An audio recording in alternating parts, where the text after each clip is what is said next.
Welcome, ladies and gentlemen, to the Mad Army Podcast, where, as you can see, we are talking about the XFL today. And for all you wrestling fans who are wondering how this relates to wrestling, well, Vince McMahon is funding it primarily, so that's my connection. I wanted to talk about the games, talk about my initial thoughts. This is probably, I will admit, the first time I have watched this many football games in one weekend in a long time, many years. Probably about 5 years. Typically would watch one game, that's it, or maybe once every 3 weeks, 4 weeks for the NFL. But just watching it, or I heard the XFL was coming, and I'm like, all right, I got to see this. Got to see how it goes. Got to see how it turns out. And for the most part, I really enjoyed it. I'm going to try to put on digitals at some point. I'll rotate the images for this video. I'll put up like the results for every game at some point. Don't know if I can get the times down, but if I can do that, that'd be great. I'll also put up the standings. Of course, you guys could do it yourself if you want to, but just to save time from just flipping over. But yeah, it was really fun. First game was DC Defenders, who I picked as, my favorite, simply because they're the Defenders. Duh. Also, Red, gotta go with Red. Here's the thing, everybody's picking and choosing, so it's hard to just pick a team that you're gravitating toward, but I just picked the Defenders mainly because their logo really appealed to me. And I was just like, you know what? Gotta go for him. And then Cardale Jones, I've heard his name before, and he's a big guy, big quarterback. And this game against the Dragons was really fun. It was back and forth, really close game up until near the end of the third quarter. DC Defenders got a touchdown to go up by 6. And then they got a pick 6 later on. The block punt was awesome for a touchdown. Dragons made a few errors, but all in all, that was a really fun game. Just really back and forth, close game near the end. The interviews were pretty funny, especially the Dragons guy, just unfiltered. They didn't catch it in time. I thought that was hilarious. Yeah, it was great to see. Great to see those two teams. They used Audi Field as their stadium for the DC Defenders. The game ended 31-19, and DC's going up against the New York Guardians next week, which should be fun. Later that day, immediately following it, on Saturday, these were the two Saturday games, but after that it was the Houston Roughnecks and LA Wildcats. That game was insane. I'm learning names. I learned Cardale Jones' name from the DC Defenders, and now I know PJ Walker after that amazing performance. Really enjoyed it. It was kind of one-sided, but it really got blown away in the second half. Well, in the fourth quarter more so. It was back and forth in scoring until it got to the half. It was 18-17 Roughnecks led, and then they just blew it wide open and got 19 more points to win 37-17, which is really cool. PJ Walker had a great performance. Really stood out as a star. Had several good elusive moves, throwing on the run. That just made me remember his name. I think he's got good wide receivers with him. Same thing with Cardale Jones. It's going to take time. And I think doing the interviews, I hear mixed reactions about it. I think it's a great way to try to get to know the players as quickly as possible because you're introducing a new league, lesser-known players. So by doing the interviews, you have a way of establishing or getting to know as many people as possible, and really trying to gravitate toward certain players, or just trying to say, oh yeah, I know that guy. So then it sticks in your head. The team sticks better in your head. They form more of an identity with you. So I think it's a great job. Walker and from the Roughnecks and Cardale Jones stick with me right now. I'm going to try to learn more names. from every other team. But yeah, it was good. That was the first day of the Saturday was the first day of the XFL. I really enjoyed it, both games. And then one other aspect, I'll save for after. We'll just talk about the games. Third game, which was Sunday, they had two more games. It was the Vipers, Tampa Bay Vipers against the Guardians, the New York Guardians. Guardians were home.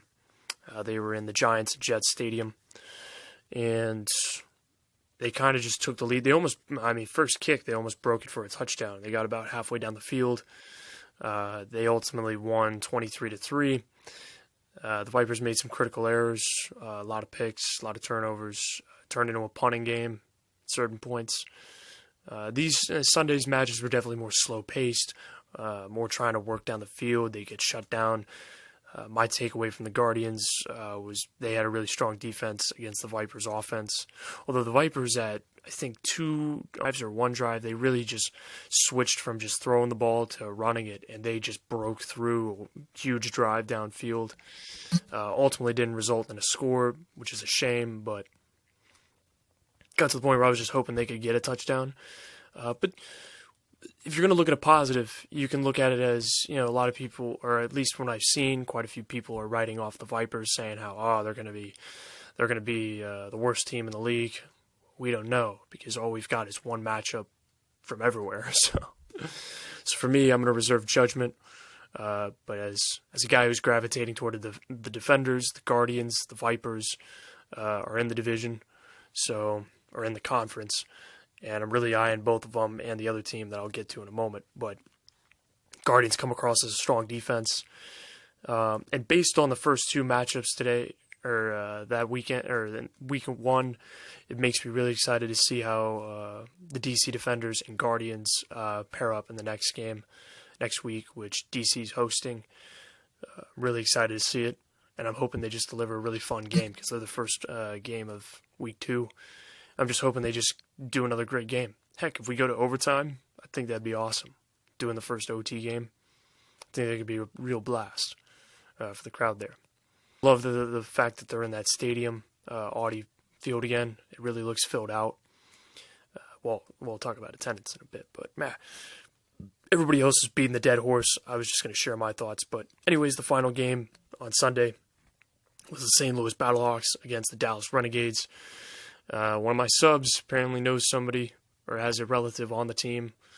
I think that's awesome. Congrats. Hope they do well. As for the Dallas Renegades, they're not my top priority because they're not in my conference. At least who I'm supporting. But St. Louis Battlehawks and Renegades was an example of more of an old school kind of game where it's really low scoring, really back and forth. There's good defense. There was a lot of punts, some turnovers. Wish I could talk about everything. Pat McAfee, excuse me. I hear it both ways, so I get confused. But I know him not just from his time as a punter on the Colts, but I also know him from the C-Gap story, for all the guys in football who know it. I also know him because he started doing WWE. He went on the WWE panels, started working for NXT on the pre-shows, even did commentary on SmackDown for the invasion of NXT. So I'm already a huge fan of him. He's very entertaining down on the field. I hope he does more. I hope we at least get him for 1 game a week because he's very entertaining. Him and Troy Aikman were pretty funny down on the field. He had some good interviews with people, really good commentary as well. I feel like he should be in the booth commentating one of these games because I feel like he's a lot of fun. Honestly, can we get him for the Guardians and DC game? Because I feel like that'd be a blast.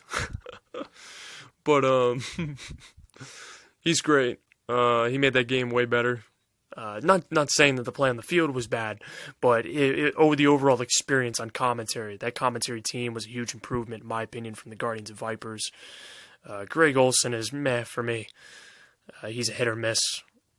Shaky sometimes. Really shaky with the Vipers when he was talking about them and the Guardians. Just in terms of what he's saying, it makes it like some points he's beating down the other team. At some points he's propping them up. So it's like, which one are you? Come on.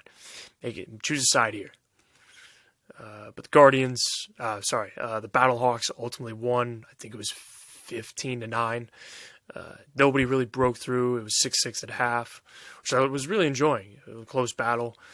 And then I think at the start of the fourth, Ta'amu, I think his name is. Gosh, I wish I could remember. It starts with a T. I think it's Ta'amu. I won't say it further, just so I don't botch it. I also think the Guardians quarterback is McGloin. I think so. Gosh, I'm gonna get these names.